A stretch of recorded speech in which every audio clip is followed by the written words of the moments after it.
ये है मेन जगह जौहर स्थल, जिसके लिए आप इतनी दूर से आए हैं। ये पीछे दीवार दिखाएंगे आप, ये इसको उसकी डिफेंस वाले इधर लेंगे कैमरा। ये कुंभा पैलेस का साउथ गेट है जो अपन ने विजिट किया। और ये टेम्पल, इस एरिया को एक बार आप ध्यान से ट्रेस कर लो। ये उस ज़माने का शमशान घाट हुआ करता था, क्रिमिशन ग्राउंड। नेचुरल डेथ होती थी, बैचलर बच्चों को उस साइड में जलाते थे। उस समय एक कुप्रथा चलती थी, सती प्रथा।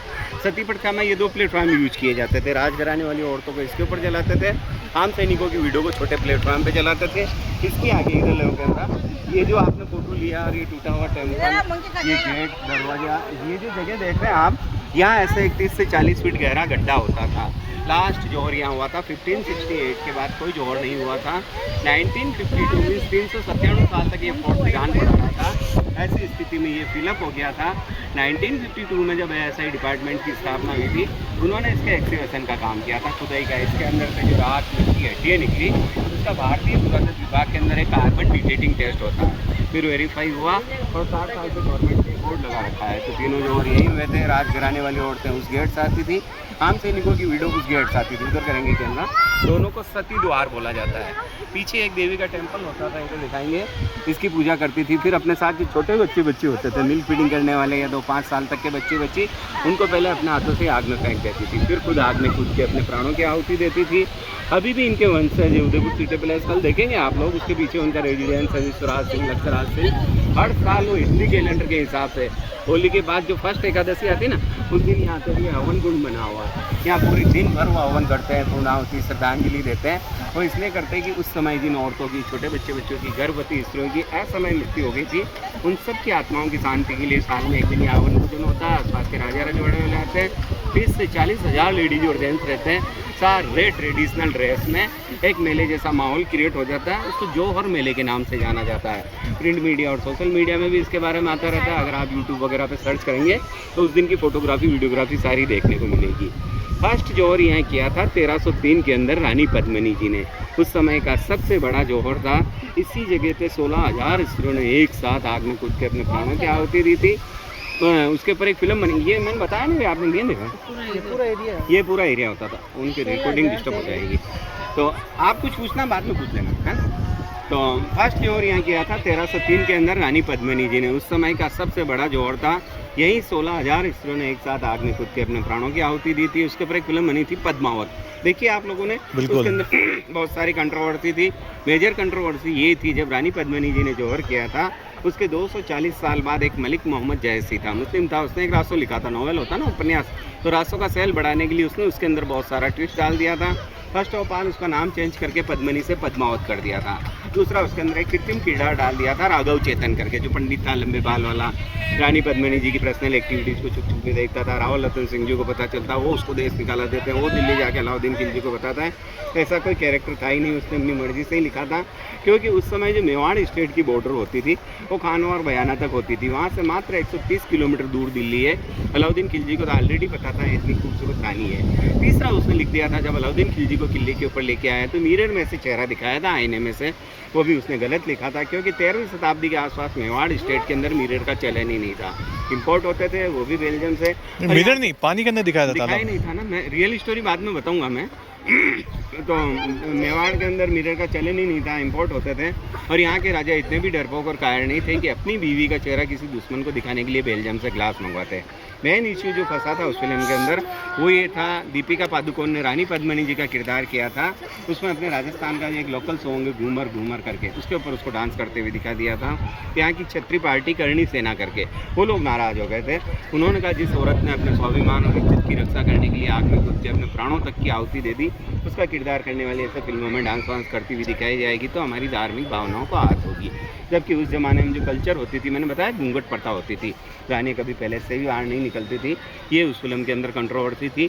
अब मैं आपको रियल स्टोरी बताता हूँ। रानी पद्मिनी जी की शादी यहाँ हुई थी रावल रतन सिंह जी के साथ। उनका मायका सिंगलदीप टापू, जिसको श्रीलंका के नाम से भी जाना जाता है, वहाँ के थे।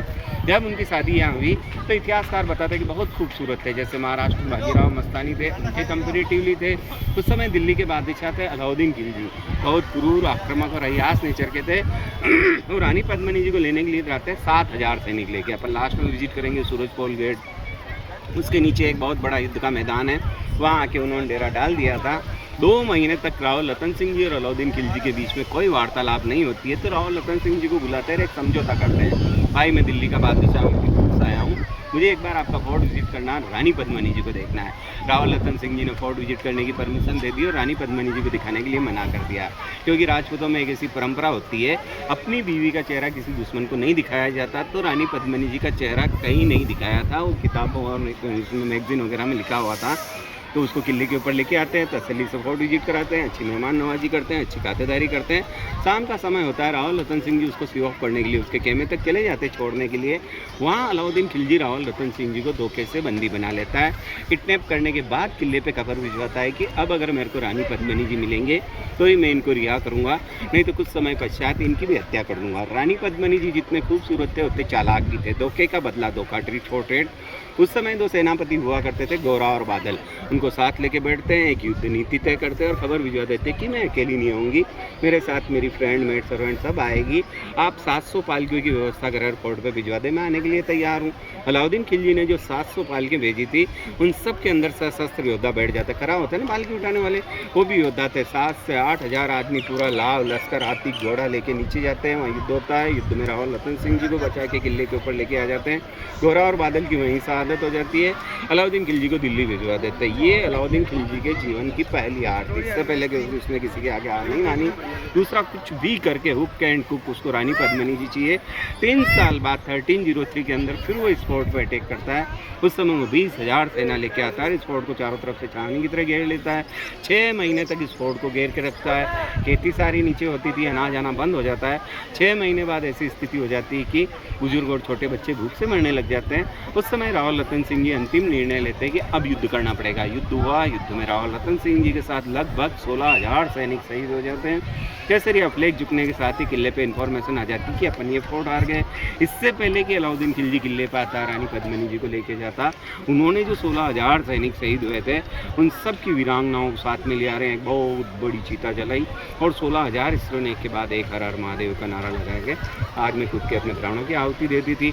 भागता हुआ खुशी के मारा अलाउद्दीन खिलजी किले पे आता है। यहाँ आने के बाद जब उसको पता चलता है कि मेरे आने से पहले रानी पद्मिनी जी ने अपने प्राण त्याग दिए, तब वो गुस्से में आग बबूला हो जाता है और यहाँ के जो भव्य 10-12 मंदिर थे वो डैमेज कर देता है। सेकंड जो और यहाँ किया था 1535 के अंदर कर्णावती जी ने। महाराणा राजमाता महाराणा प्रताप जी के ग्रैंड मदर थे। महाराणा प्रताप के ग्रैंड फादर महाराणा सांगा, जिनका निकनेम संग्राम सिंह थे, कि राणा सांगा के नाम से भी जाने जाते हैं। उनकी खानवा के युद्ध में मृत्यु हो जाती है 1527 के अंदर। उस समय उनकी पत्नी कर्णावती जी बीमार रहते थे, तो उन्होंने सती प्रथा का पालन नहीं किया था। सती प्रथा में 2 टाइप की औरतों को हमेशा छूट रहती थी, या तो कोई गर्भवती स्त्री है, बीमार स्त्री है। तो बीमार होने की वजह से एडवांटेज उनको मिल जाता है और मेवाड़ की राजगद्दी पे वो अपना साम्राज्य स्थापित कर लेते हैं। उस समय बहादुर शाह प्रथम, जो काबुल गंधार को जीतते हुए लगभग पूरे हिंदुस्तान पे अपना साम्राज्य स्थापित कर चुका था, और उसको मेवाड़ स्टेट जीतने में पसीना आ रहे थे, जबकि यहाँ एक औरत का शासन था, किसी राजा का राज नहीं था। फिर भी उसने हिम्मत की और घोषणा की कि अगला मुकाम हमारा चित्तौड़गढ़ होगा। उस समय कर्णावती जी ने बहुत सारे हिंदू राजाओं को मदद की, गुहार की मदद मांगी, पर कोई तैयार नहीं हुआ था। फाइनली उन्होंने हुमायूं को राखी भेजी थी। रक्षाबंधन के दिन, पड़ा होगा आपने के हिस्ट्री में, उसने इंश्योर कर दिया था, ठीक है आपने मेरे को रक्षा सूत्र भेज के अपना भाई बनाया, मैं आपकी मदद करने के लिए आता हूँ। वो अपनी सेना और सैन्य सामग्री लेके आ रहा था। यहाँ से 30 से 40 किलोमीटर दूर रहा होगा। उसको बहादुर शाह ने एक पत्र लिखा और मना कर दिया है कि मैं जिहाद के लिए युद्ध कर रहा हूँ, मुस्लिम धर्म के प्रचार के लिए युद्ध कर रहा हूँ, कृपया आप मेरे बीच में नहीं आए। वो नहीं आया। ऐसी स्थिति में कर्णावती उसके भरोसे बैठ के रह जाता है और ये फोर्ट हार जाते हैं। उस समय यहाँ 13,000 स्त्रियों ने जोहर किया था।